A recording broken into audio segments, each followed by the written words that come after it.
Hello, everybody. My name is Bruce Montgomery, and this is my colleague, Tracy Priest. Hello, everybody. And we're with The Road to Retail. On our podcast, Tracy and I hope to offer tips, insights, ideas, and examples for how small, emerging, and challenger CPG, consumer packaged goods, brands can build their business. Everything from determining if you're ready to grow, where to start, how to prove it online, or how to go about securing distribution at a national retailer, driving your business through to the end consumer, or how to go about finding an investor if you're ready for that aspect. Bottom line is we would love to help you be successful by highlighting the many important aspects of this journey to establishing and growing your brand. Tracy and I have been doing this a long time. We've made a lot of mistakes, and we've done a few good things, so we're here to help you. Please follow our podcast on iTunes or Spotify, leave us a review, and consider sharing the show with a friend or colleague that may benefit from the content. Tracy? Bruce and I have been involved in consumer packaged goods commercial operations roles for over 30 years.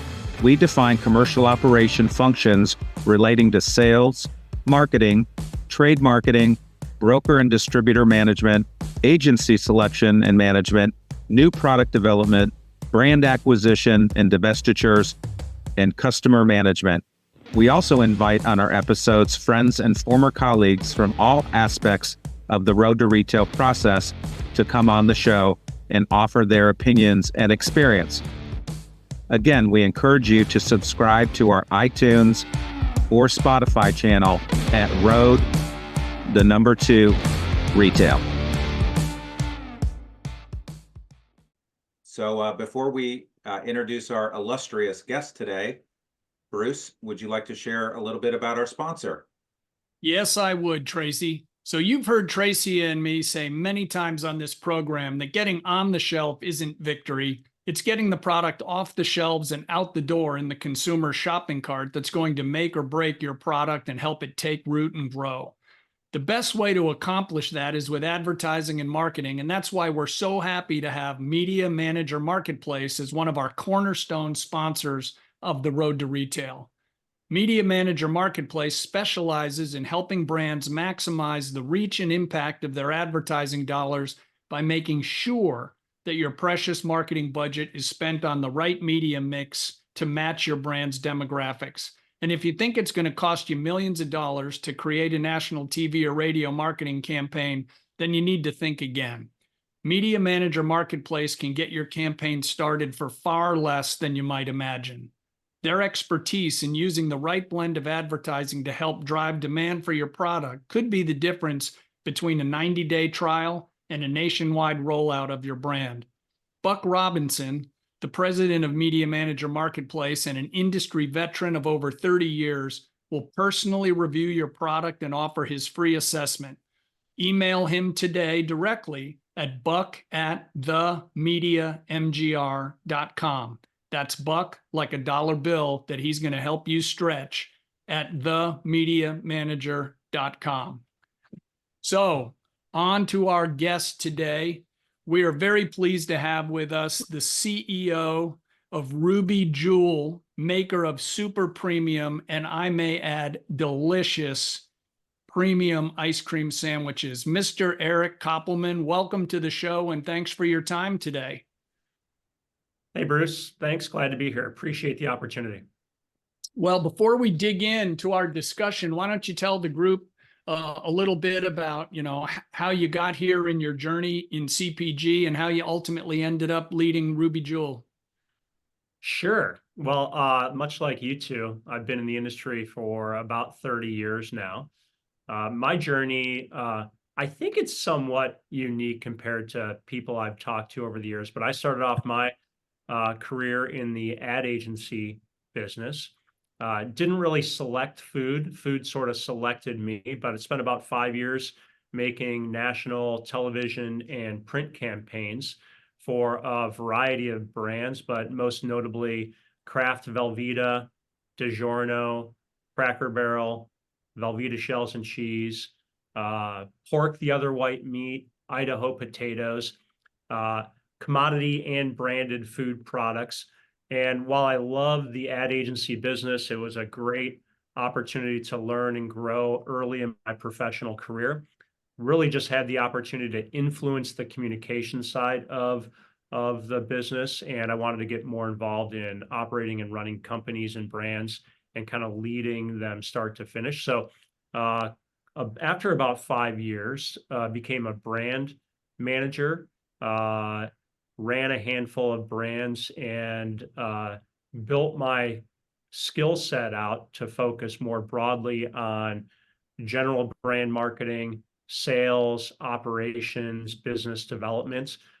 In early 2001 or so, so about nearly 25 years ago now, kind of fell into the natural foods industry, or discovered the natural foods industry. My agency experience was with Leo Burnett in Chicago.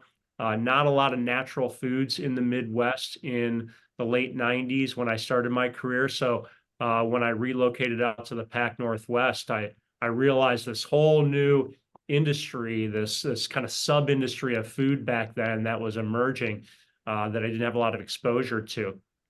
Could quickly and easily see that it was, the growth engine long term for food more broadly in this country. And man, over the last 20 years, I've had the great fortune to work with phenomenal teams at brands like Oregon Chai, the organic tea company, which really originated the chai trend in North America. Tasty Bite, the all-natural Indian brand, 90 seconds microwave in the oven, which really brought Indian flavors to America in an approachable, everyday, affordable sort of way. Most recently, prior to Blue Ruby Jewel, Blue Dog Bakery, leading all-natural dog treat brand in North America with very broad distribution. So I've been fortunate, have been able to work with great brands in their high growth phases, and lead in a variety of capacities, whether it be sales or marketing or biz dev roles. And currently the CEO of Ruby Jewel. I've been doing this job for about 5 years now, and working to grow and develop what has been a kind of a gem in the Pac Northwest, and bring it to consumers from coast to coast, with a really strong focus on the West Coast right now as we continue to build out this business, but with some broader national distribution already. That's Well, awesome. thanks a lot, Eric. That's a great recap, and you've certainly worked at some very successful emerging brands. Tracy? Absolutely. So based on your experience, as a CEO and then senior executive for a couple different brands, what's the best advice you would give an small emerging brand starting out, Eric? What's the big aha for you?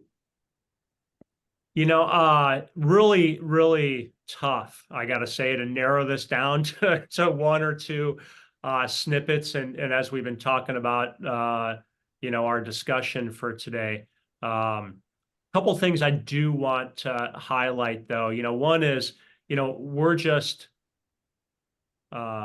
groups of people working together to drive businesses. And as I look over the 25-year plus arc of my career, and I think of the best experiences I've had professionally and the most successful brands and businesses I've worked on, it's all been because of the quality of the teammate, the quality of the leadership, the quality of the partnership that we have, both internally and externally. So I think it all, for me, comes down to people, team, partnership, loyalty, all those kind of, working with friends and partners that you want to spend a lot of time with. It's all about the people that you work with and the caliber of the people. I love that. So on another side note, I know people have, brands come into this and have a plan. So in your experience, how much of it is, I have a plan or a strategy and I'm going to stick with it? And then how do you balance that with, oh, I've got to pivot, or this isn't working, so I've got to, make some adjustments? I think a lot of that is driven by, what is the life stage of the business or the brand. I think Interesting. earlier you are in the life cycle of the business or the brand, maybe the more flexible you need to be to evolve your focus and redirect your resources. As you progress through the life cycle or life stage of the brand, hopefully you've been able to identify, a workhorse within your portfolio of products that drives the relationship with the retailer, or drives the relationship with the consumer, or drives the velocities at retail. I think a lot of early stage businesses, while they think they have a strong strategy in place or strategic focus identified, it's more of a philosophy than a practical reality too. So I think you got to be really careful about, drafting and defining your strategic approach, and then adhering to that approach effectively, not just individually as a founder or a leader, but across your organization and throughout your team. And a lot of that is, empower, coach, guide, right? Empower, coach, guide, and ensuring the team has, of course, the freedom to take steps forward and drive the efforts of the business, but, kind of has the constant, repetitive nudge to remain focused on the core strategy, remain focused on the goals and objectives defined, not slide away from that unknowingly, unintentionally, of course. I don't think anybody's trying to work against the core strategy, but slippage can be real. And I think you got to be careful about that. But that's kind of one of my ongoing responsibilities, right? We define the core strategy at the beginning of the process, but there's a lot of touch points, over time, over years, where you just need to ensure that we're adhering to that defined strategy. And, even I, have the capacity to slip from that. So, at the leadership level, we're not perfect either, but it's an ongoing effort. Awesome. I love that. Hey, Eric. So thinking back again over the course of your career, and now with Ruby Jewel, as you said, you guys are a gem up in the Pacific Northwest, and as you're going to look to build it out, what watch outs or signals do you keep in your mind, or would you counsel our listeners about going to retail? Like, when do you think you're ready? Or if you have a little distribution, how do you calculate that next move? Do you go to another retailer in the area? Do you just go maybe into more stores where you already are? How do you think about that? Because sometimes people just want more doors and they don't really think through all the ramifications of just being in more places. Yeah, so I think that varies a little bit by business, but I'll kind of use a couple examples, and maybe that'll help people, think through their own business. I think probably the most important thing to think about as you choose to enter the fray of, retail distribution, which really in the emerging brand world is distributor-based retail distribution. Just be mindful of the cost of doing business. The distributor partners in the marketplace are expensive. They don't pay in a timely manner. They don't pay in full. They have a fee-based structure where the fee application, their application of their fees, there isn't a lot of clarity. It's very opaque. And keeping them honest and clear on their obligations is not an easy process. So I think it's important to really understand what you're getting yourself into and why, and what you're trying to get out of that process, because the cost is so high. It has a huge impact on your cash flow management and your overall cost of doing business. So I think that's critical. I think when it comes to individual businesses and brands, and when is it the right time to go to market or expand to a market outside your core or your original market, I think it depends on the product and the brand. I think if you've got something that is very unique and very specific, and you don't have a cluttered, competitive markets that allows you to maybe reach out a little bit more broadly geographically faster because you're serving a consumer need that no one else is serving effectively. I think a great example of that is, in my Tasty Bite days, in the early days of Tasty Bite, a prepackaged, great tasting, high quality Indian food product that was 90 seconds microwavable, it just didn't exist. So consumers didn't have an opportunity in any other way without maybe going to the lunch buffet at their local Indian restaurant, but no way at home to enjoy and try and experiment with those flavors. So going nationally, geographically, relatively quickly was the right move and a smart move, and it was effective and it worked. And really, there is now, but there wasn't a lot of competition then, particularly with that retort manufacturing process where there's a high barrier to entry on the front end. Another example would be, Oregon chai. We brought chai tea to the North American marketplace for the first time. Nobody else. We were first to market. So not only did we, want to expand nationally and thought we had the ability to, but we kind of needed to retain our first to market status in those other markets across the country. Maybe in contrast to that, Ruby Jewel, everyone knows ice cream sandwiches, right? Ice cream sandwiches have been around for 120 years or so. They've been around as long as, frozen refrigeration has been around. So a long time. And there are, literally dozens of brands at all stages of qualities in the quality in the range of, frozen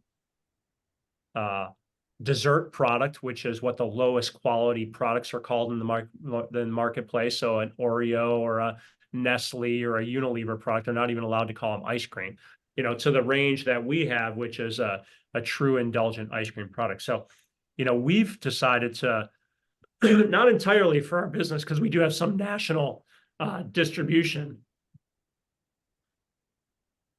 We do have some national distribution, but we've decided to lean in geographically in the Western US to get a deeper partnership with our consumer, with our retailer, and lean in where there's some broader awareness of our product. So you've got to evaluate your business, where you are in the life stage of your brand and product, where that fits into the life stage and development of your category or even subcategory, right? We're in the category of frozen desserts, but we're in the subcategory of frozen novelties with Ruby Jewel. And what's the best way to carve out your niche and your opportunity to win? That's awesome. I think the best thing that you said, Eric, one of the best, you said several great things, but I've never heard somebody say that the national distributors are opaque to the charges. So I love that word, opaque. That's a very nice word. That's a way to put it. So it's unfortunate, but it's true, right? It is very, very true. We hear that a lot. Bruce, anything to add there before I press on? No, I thought that we could have spent the whole rest of the discussion just talking about distributors. Yes. I've got to keep working with them, Bruce, so I don't want to talk about that too much. Exactly. Why it wasn't going to be negative, Eric. Come on now. Okay, Tracy, Names. move us along. We weren't going to name names either. So let's talk about distribution. So want to get your thoughts and philosophy and opinion about how do you expand distribution? Is that through innovation? Is that through line extensions, more flavors in your particular? So how do you look at that and your viewpoint on expanding distribution? Yeah, I think this is also pretty brand specific, but I do have a little bit of a ingoing framework where less is generally more. So to be successful on shelf in retail in America, the metric is velocities, and you need to get the product off shelf after you get it on shelf. That's you guys even talked about this at the front end with your sponsor. So I think the objective for most brands is to find one or two or even three, if you're really fortunate, workhorses within your line that drive the majority of the velocities. Because, it's hard to support a lot of different forms and flavors successfully to expand your presence on shelf. But if you can find an anchor or two or three within your portfolio, you can have a couple other SKUs that get carried along with them so that you can broaden your physical presence at retail. So, general philosophy is, less is more. There's also a significant risk as you launch new product forms that those product forms cannibalize, your existing product forms. You never know if, although you can kind of assume to some degree that it will, and you never really know how much. But whenever that happens, it has the impact of lowering the velocities of the existing SKUs and therefore putting those other existing SKUs at risk in the eyes of the retailer. I think there's also an approach that you can take as a emerging brand or a challenger brand in different stages of your life cycle to partner with retailers that have a greater investment in bringing new products to market and therefore have a greater tolerance for a range of velocities. So, as maybe some examples of that, independent natural food retailers typically need and want to be on the bleeding edge of new product innovation because they're not going to be as competitive on price. Right. Or they're not going to have the brand image in the marketplace because they're limited to a store or two versus a chain of stores with a very large advertising budget or marketing campaign. So, their way of differentiating is, hey, whenever something new or trendy in the marketplace comes on shelf, we're going to have it for you, our consumer. Co-ops are great examples of this. And they don't need to sell at the same rate of sale that Walmart's going to demand in the first month, quarter, year, or even 2 or 3 years. I've found retailers that are willing to partner on something specific and desired by their consumer, for a longer period of time to ensure that the velocities get up to a sustainable level. And then you got into a point where you've got some trial, you've proven a product form, you've proven a product packaging, you've got a consumer following, and you can migrate that business to another larger or chain-oriented retailer that has higher velocity expectations and bridge that gap. So I think that's an opportunity. I think be careful with flanker flavors. They're great in the boardroom. They're great in the R&D kitchen. They're not usually good operationally, so they're not usually good for profit or product margin, and they do have a dilutive effect at retail. Yeah, what you're mentioning is SKU proliferation. Yep, SKU proliferation is challenging. Now, on the flip side to that, I have worked for brands where SKU proliferation has been, the way to penetrate more households and a way to penetrate, greater usage occasions. I think Tasty Bite kind of rewrote the book for me, product and marketing wise in a lot of ways. So, I think at my peak with that business, when I started on that business, it was a sub $10 million brand up to a $35 million brand. So the true heyday of building that business, I think we had 21 flavors of our retort entrees and constantly reintroduced new SKUs and continually had success in getting those in retail. And they all kind of grew together, which is not the norm. Right. So there are exceptions to that, but more often than not, a tight product strategy with limited SKUs and a couple workhorses is going to be more successful. Yeah, Right. the power SKUs in almost any brand portfolio tend to pull most of the freight. And, it's always tempting for the new brand manager. And I used to be one of those guys who always is looking for a shiny new toy. And sometimes you just have to keep betting on your strong ponies. And, another couple of points that Eric made, folks, was when you add things, you have to be very careful because he said the magic word earlier about watching velocities. You have to make sure you don't cannibalize your business. And now you're weakening all of your items. And then you also, if you're at a contract manufacturer, or even if you own your own manufacturing, you're now complicating your supply chain process, and you might be hurting your ability to hit minimum order quantities from your supplier. So lots of stuff. So Eric, one last thing here, unless you say, Bruce, it applies across the board. Is there anything particularly unique along these lines just because you're in the freezer section, which may be the most competitive space for real estate in a store? Absolutely. Heck yeah, it's competitive. It is a challenging category. I think broadly, I'll say that I feel like categories function very, very similarly.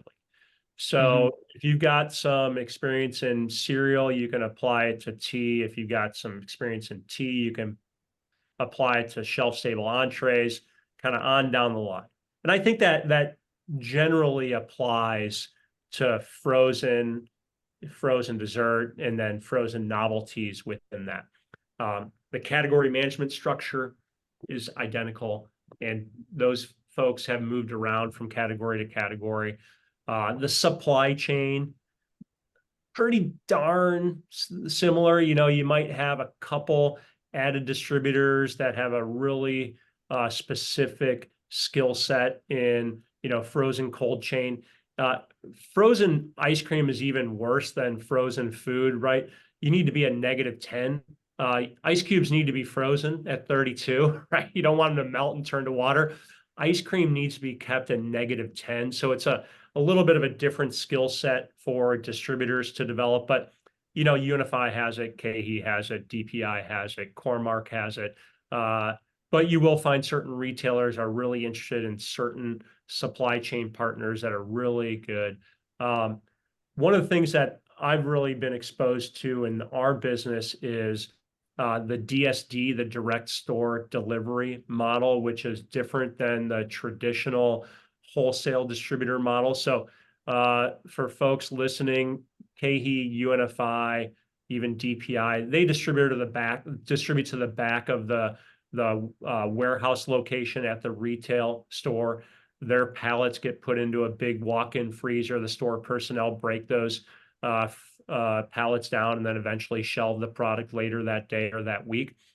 The DSD model is much more like the Frito-Lay or the bottled beverage model, where the trucks stop at every store and then hand place the product on shelf. So I've been working with, this is outside the grocery or natural foods channel, convenience store, man, all the way down to a bodega or a casino or a coastal destination location, hotel micro markets, where the delivery truck has a frozen capability. It's a smaller box truck. The driver is also a manual product placement personnel, so they walk into the location with a pallet jack and they're loading the product. So it's a different twist. Again, all these things generally work the same with comparable margin structures, comparable promotional schedules, relationship building that's very similar, but there's sometimes new names, new people, new companies to learn and develop. So frozen can be different from that regard. Great. My language, Eric, I love the DSD model. It's especially in frozen. You get somebody that will actually take it and put it on the shelf and watch the inventory and all that. That's a huge benefit, especially in frozen, like I said. It's a different level of responsibility for sure. Yeah. So Eric, we talked up front about, the need for velocities. So let's move into as the leader of several small emerging challenger brands and even gigantic brands, all of our marketing budgets should be precious and guarded closely and applied judiciously. What tactics have you found to be the best for small emerging challenger brands in terms of creating demand through to the consumer and keeping items scanning across those registers? Yeah. You know, I think you got to do a little bit of a combination of the traditional, and then you've got to identify something a little bit more unexpected to help your brand stay out and stand out. And the traditional includes, you got to get it on shelf. You've got to price promote.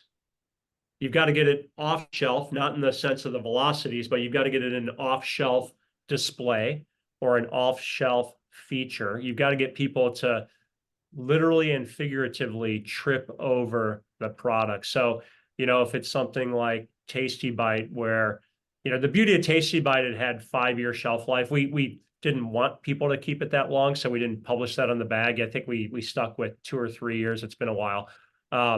But it can sit on shelf, and you can do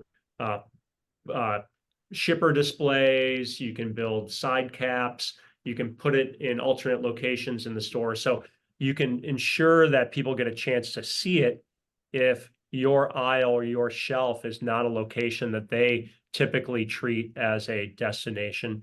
You can do the same thing with Ruby Jewel. You know, our goal is to get the product from the primary location in the grocery store to the freezer end caps in store. Those are typically dominated by the national brands. Everybody knows that Haagen-Dazs is going to be featured on an end cap, or Ben & Jerry's is going to be featured on an end cap. We just want our own little sliver of that space whenever we can get it.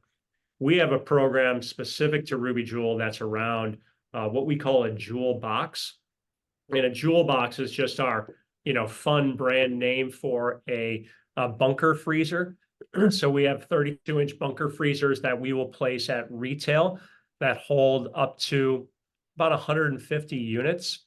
They're expensive, but they hold a product. They hold brand integrity. They promote by physically being present in the store. These are less common at grocery retail, though we do have some, much like a Monster display or a Pepsi or a Coke display. We have some Ruby Jewel upright freezer displays at Fred Meyer and retailers like that, or a you know, New Seasons type partner that's really invested in the brand. But we've got about nearly 1,000 freezers that are placed at independent retail operators, hotel micro markets, casinos, bodega type locations, independent markets, convenience stores, if I didn't say that already. And we use those as a physical marketing vehicle to drive brand penetration into the store, and then brand kind of interaction and interruption at retail. And those have been really successful for us. So that's really bringing guerrilla marketing to the store. Out of curiosity, Eric, when you place your jewel boxes, are those you know, a fairly long contract? I can't imagine you'd only put that in for 2 weeks. That would be incredibly hectic. Or maybe that is how it goes. Now they're designed for permanent placement, and I know there's no such thing as the word permanent in our world, but generally we don't ever expect to get them back. There could be a redesign that a store is going through, or a change of strategy, and through our distributor partners we work to recall those and get them replaced. You know, our distributors want to replace them somewhere as badly as we do, so that you know, the velocity. So there's kind of a shared effort, but you know, this creates a whole new level of management responsibility for us internally to keep an eye on that physical asset that's very expensive, and ensure that it's where we intend it to be, and it's filled specifically with Ruby Jewel and not bags of ice or you know, some other competitor product, and that we're getting a good return on that. Fortunately, the technology on those is pretty solid. You know, knock on wood, we don't get a lot of broken down freezers in the marketplace. So they do run for many years very, very well, but that's a challenge potentially as well. They break Great. down. Thank you. Tracy? Yeah, so let's talk about sales, our favorite topic. So talk to us about your strategy and what you would recommend a small emerging brand do versus one example is hiring their own direct sales force or utilizing a broker sales force. A lot of times small emerging brands, the founders trying to do sales, and sometimes they're successful and sometimes not. So what are your thoughts there on broker versus direct sales force? Before I even kind of get into that piece of it, I just want to, I think it's important. I'm more of a marketer by trade and training than sales, but I spent a lot of years in sales. And it's interesting to me that whether it's a founder or an operator or whomever might be running the business, feels like they need professional legal representation, professional accounting representation, professional graphic design work, but all of a sudden thinks that anybody can do sales and everything's going to go just fine. So I would first stress that sales is a profession and a skill set, like any other. And it's critical to have, I think I started off today's discussion talking about I've had the most success with businesses and brands by surrounding myself or having the good fortune that I was kind of part of the team that was created with fantastic people. So for me, some businesses are better with a direct sales force. Some businesses are better with a broker sales force. It kind of depends on the business and the life stage and the focus and the strategy. But it needs to be a professionalized team of people with knowledge and skill in the channel in which you're pursuing distribution and business. So I generally lean towards a broker model personally. I do that because of the cost of that model. That's changed a little bit in the last few years. You used to be able to kind of be commission only. There's some structures now where it's fee-based until commission rates get to a certain threshold. I like those less. I really like the shared skin in the game of the commission-only structure. They're investing the same way, we're investing, and it really is difficult from a cash flow perspective to have that fee structure in place. But I still prefer the broker model over the direct sales force model, unless you have a really intense concentration of distribution where that direct sales model might be more effective. I'd have to look at an individual business to see where that would fit, but typically the broker model is going to be the right way to go. Now, the problem with the broker model is, they carry 30, 40 brands in their bag, and you've got to get that means you get if they got 40 brands, you get 2.5% of the bag, right? And you got to find your way to get 10% of their attention, though you have 2.5% of the bag, and the 2.5% of the bag might be 0.005% of the revenue, right? Because all the bags filled with 5 businesses that drive 80% of the revenue for the brokerage firm. So you've got to be, again, that's where the people come into play. They've got to have the partnership ability, the product knowledge, the channel awareness and knowledge to direct the broker partner in the right area for your brand. So there's just a lot of moving parts, but I tend to favor the broker model. So Eric, one quick follow-up there, going with your favoring the broker model. Do you find that you want to have one person in-house that oversees and kind of directs the broker network, or is that something where in your case, you're comfortable doing that, but this is not your first rodeo. You've been at it a while, or do you have too much to do that I just can't have 6 brokers from my regions calling me all the time? Are you talking about me specifically? Yes. Yeah, so I don't have the direct ownership of any of the broker or sales leadership responsibility in my organization. We have an in-house sales team We're lean and mean. So, for us, we're fewer than a half a dozen people right now, but, sales leadership, region managers, because of some of our distribution concentration, I would call us a legacy brand in the Pac Northwest, even though we're an emerging brand more broadly, outside the Northwest. We've been around since 2004. So we have dedicated street person here that helps drive programming, product on shelf quality. Because we have our freezer program too, we got, jewel box freezers nearly 1,000. So we've got to keep an eye on those. It takes a physical touch. So we do some things that are very, I don't know how unique they are, but they're very specific to our business in terms of how we structure things. Right. No, the takeaway there, folks, would be that, Eric's got a lot of experience, and even he's not trying to do everything himself. Yeah, that's a good way. He's got people responsible.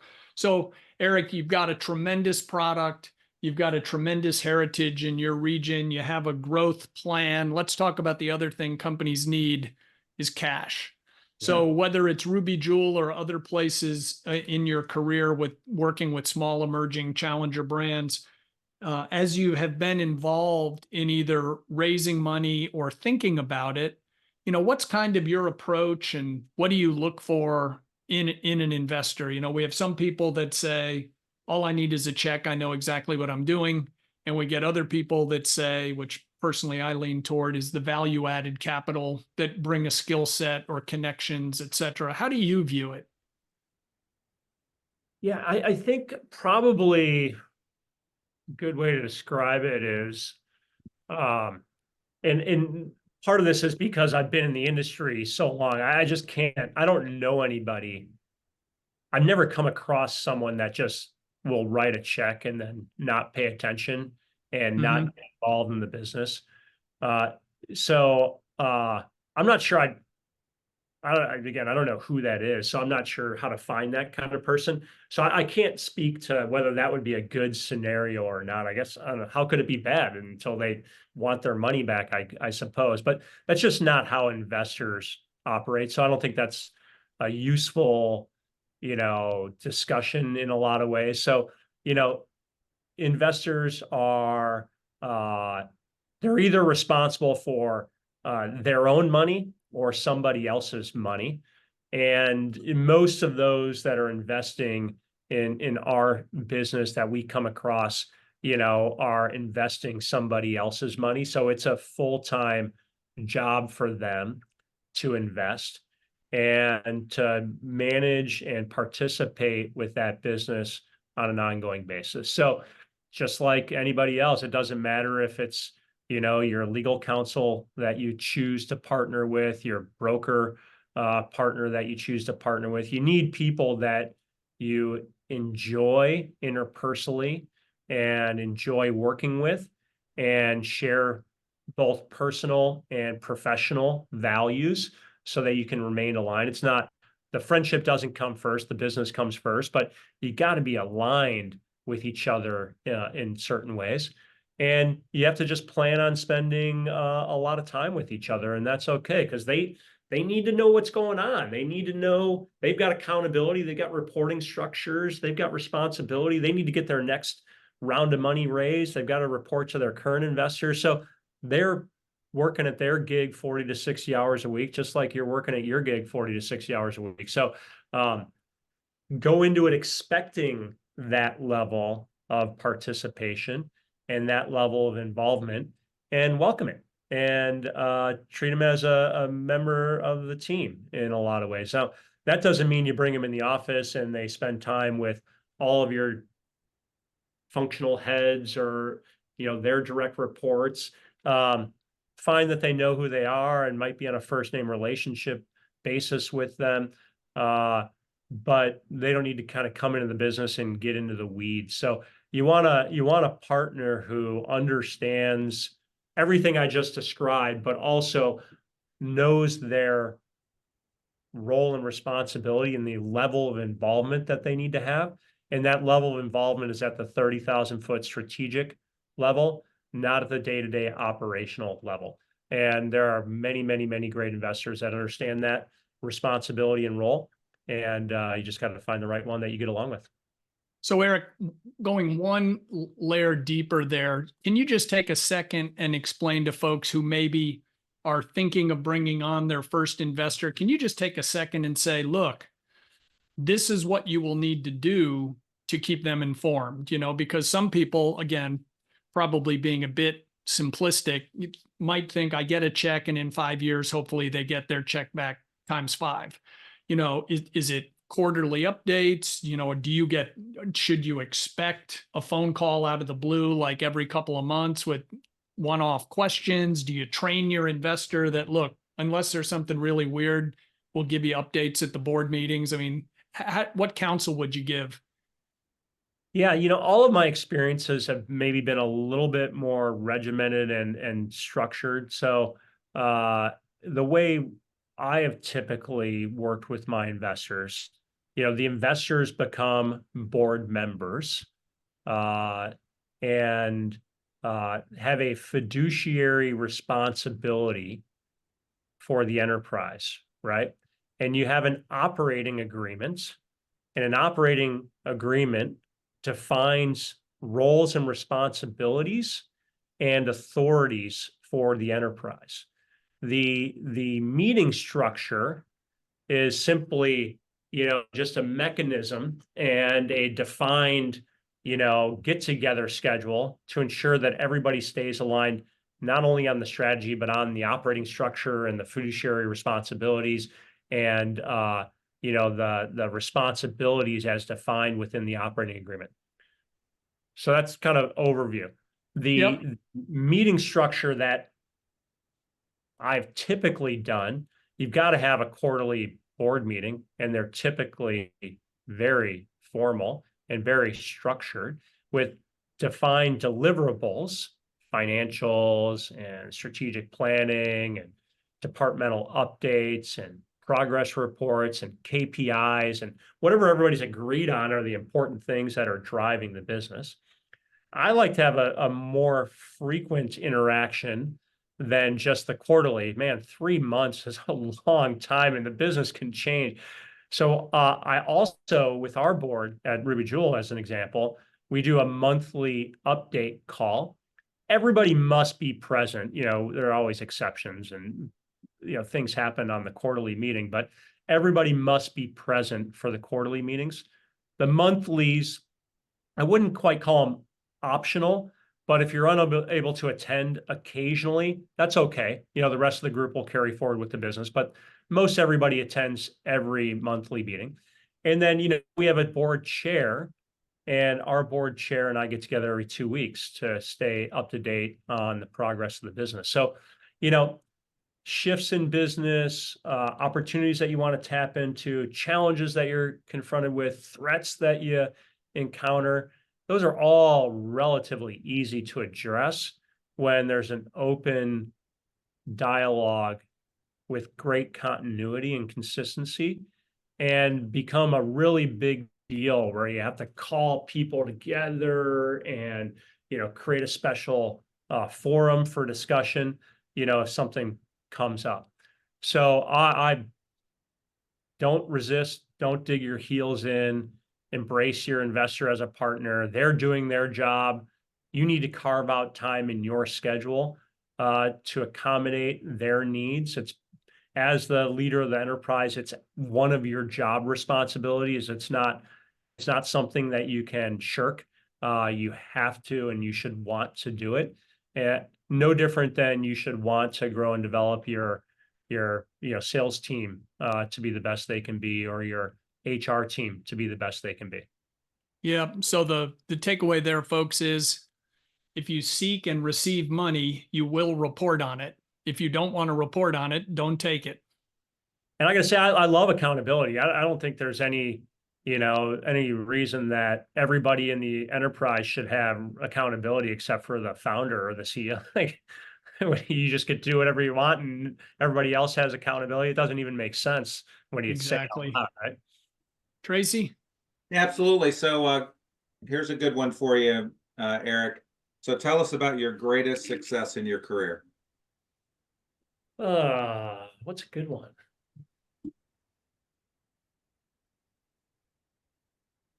I'll probably, just because it's the recency of it all, I'll stick with, Ruby Jewel and kind of talk everybody through our evolution over the last 5 years. I think this will help some founders out there as well. So Ruby Jewel has been around since 2004. I took over leadership of the business back in 2019. So it had a 15-year run before I got involved.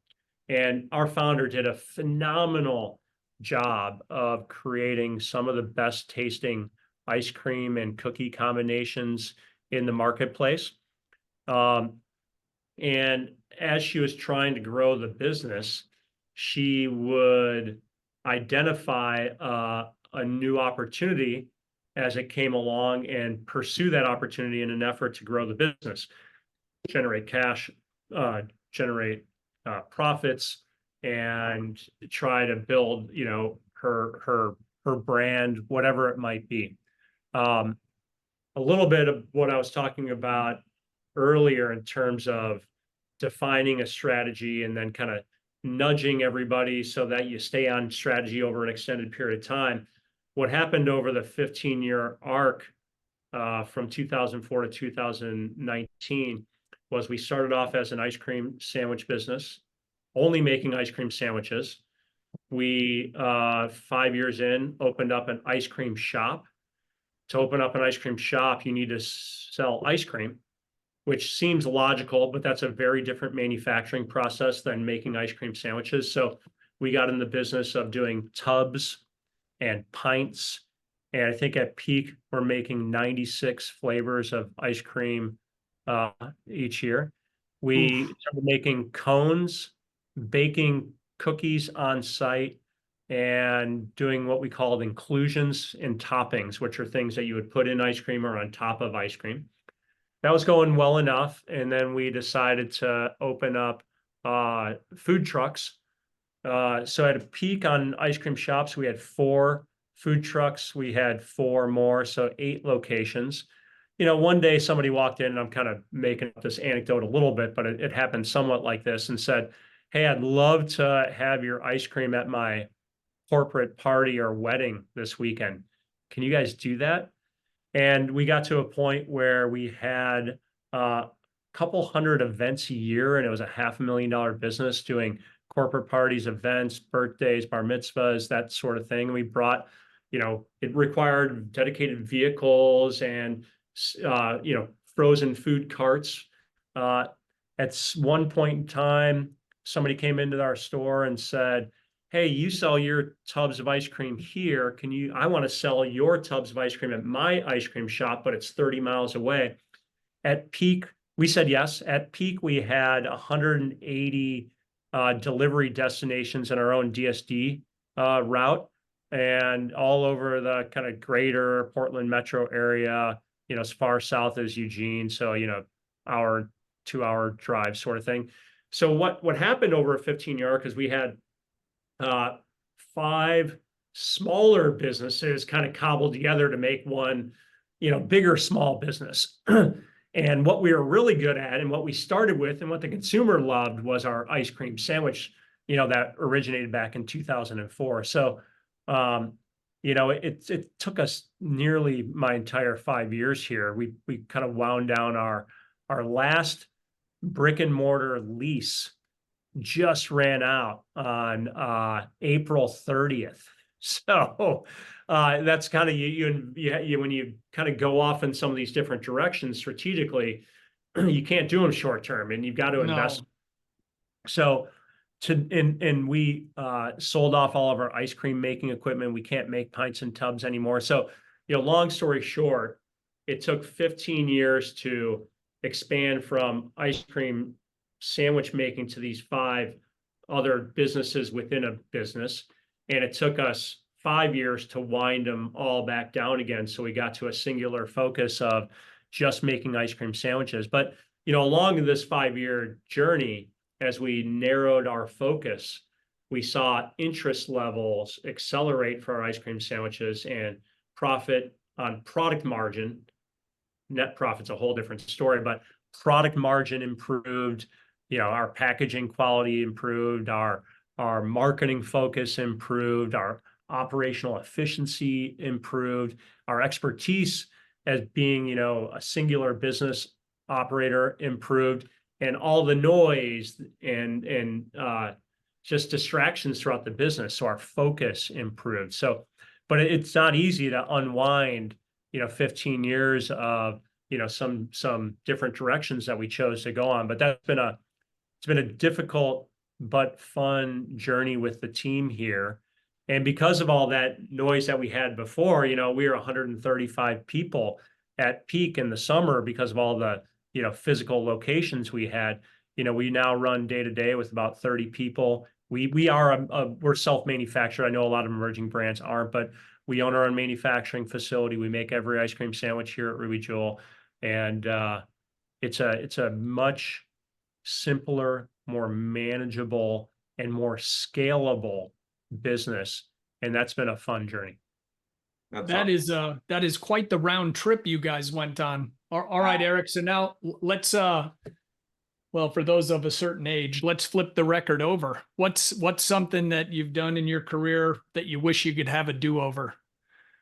Yeah, I've got a really good example for this. I'm gonna not mention the brand or the company, but I kind of made the mistake at one point in my career where I stayed at an organization too long, and it was nearly 4 years. It was a toxic environment. It was a poorly managed business where there wasn't visibility or capability to understand the P&L, to understand cost of goods, to an unwillingness to hire and promote quality people. There were weird relationship dynamics with the I wouldn't say founder, more of an owner operator, and another individual in the company. And I'm a diehard Midwestern optimist, get it done sort of attitude, and I thought I could power through it, and I would chalk it up to a burned 4 years of my professional career. Now, I learned a ton. Sometimes it's really important to learn what to do and how to handle things. And other stages, it's really important to learn what not to do. So I learned a lot about what not to do. And it really reinforced for me the importance of, people and who you surround yourself with.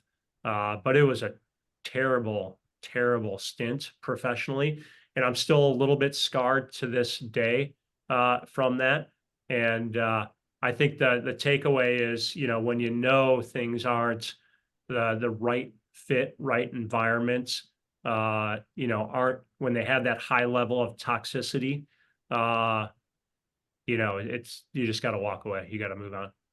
Man, that does not sound like a fun 4 years, but thanks for sharing that, because I think we all either can relate personally or we know people that have been in jobs, and, if you're the guy, you shake your head and you go, what am I doing? Yeah. Or you see your friend or your brother or sister and you say, every time we talk, you're miserable, but you keep going in. Well, what's the deal? Yeah. So Eric, we have, since this is live TV, here's one for you that Tracy and I have just come up with.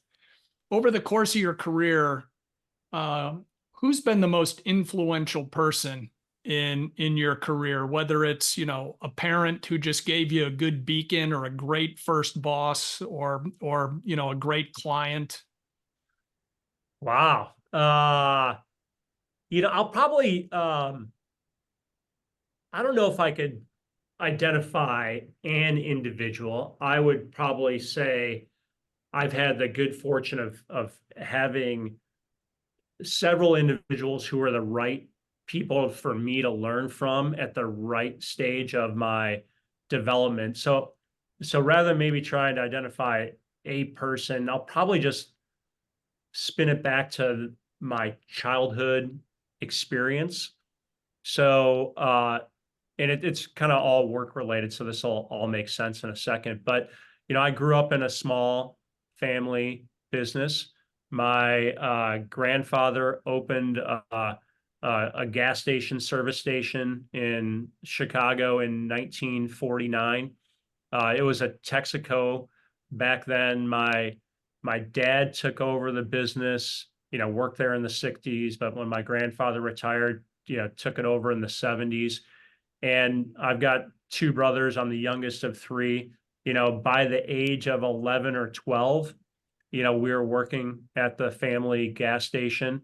By the age of like 8 or 9, because back in the day, you'd have house accounts. You wouldn't do this kind of thing today, but if it was Mrs. Smith from down the street, she had a house account, she'd pull in, she'd get gas, and she would wave to you, and you'd give her a thumbs up, and you'd just write down the dollar amount, and you'd send her an invoice at the end of the month. That's how things used to be in the gas station world. But probably at the age of 8, we were responsible as a family for sitting around the table, licking envelopes and dropping invoices in the mail for those house accounts. But 11 or 12, we were painting the curbs at the gas station and washing the windows.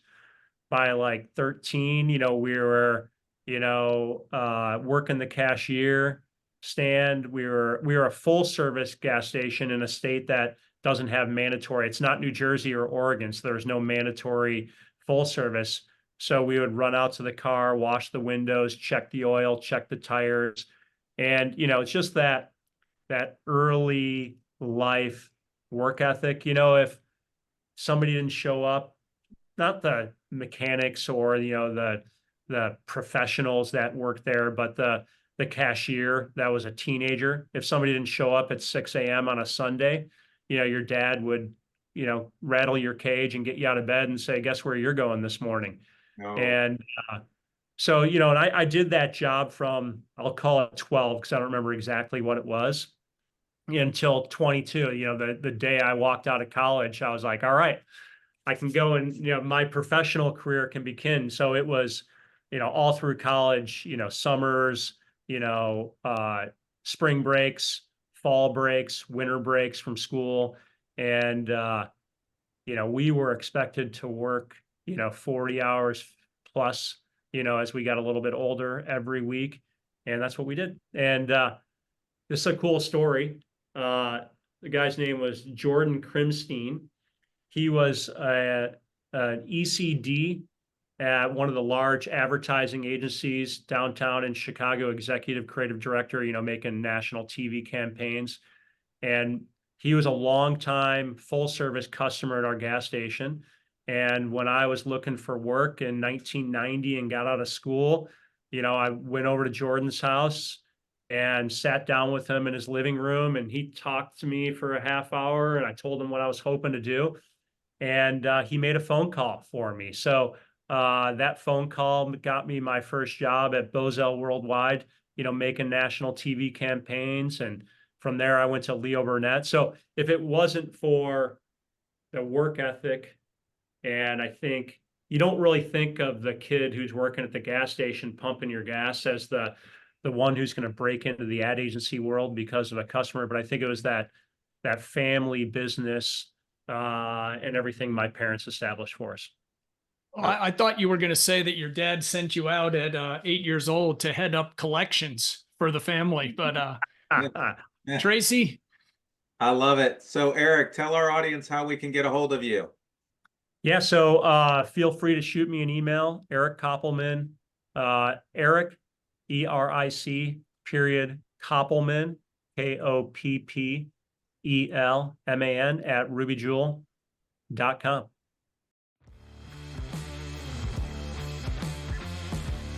Hey, everybody. Let me tell you about our sponsor, Media Manager Marketplace. You've heard us say many times on this program that getting on the shelf isn't victory. It's getting the product off the shelves, out the door, and into the consumer's shopping cart that's going to make your product take root and grow. Best way to accomplish that is with advertising and marketing, and that's why we're so happy to have Media Manager Marketplace as one of the cornerstone sponsors of the Road to Retail. Media Manager Marketplace specializes in helping brands maximize the reach and impact of their advertising dollars by making sure that your precious marketing budget is spent on the right media mix to match your brand's demographics. And if you think it's going to cost you millions of dollars to create a national TV or radio marketing campaign, then you need to think again. Media Manager Marketplace can get your campaign started for far less than you might imagine. Their expertise in using the right blend of advertising to help drive demand for your product could be the difference between a 90-day trial and a nationwide rollout of your brand. Buck Robinson, president of Media Manager Marketplace and an industry veteran of 30 years, will personally review your product and offer his free assessment. Email him directly at buck@themediamgr.com. That's Buck, like a dollar bill, and he will stretch that baby for you at themediamgr.com. Again, we encourage you to subscribe to our iTunes or Spotify channel at Road, 2 Retail.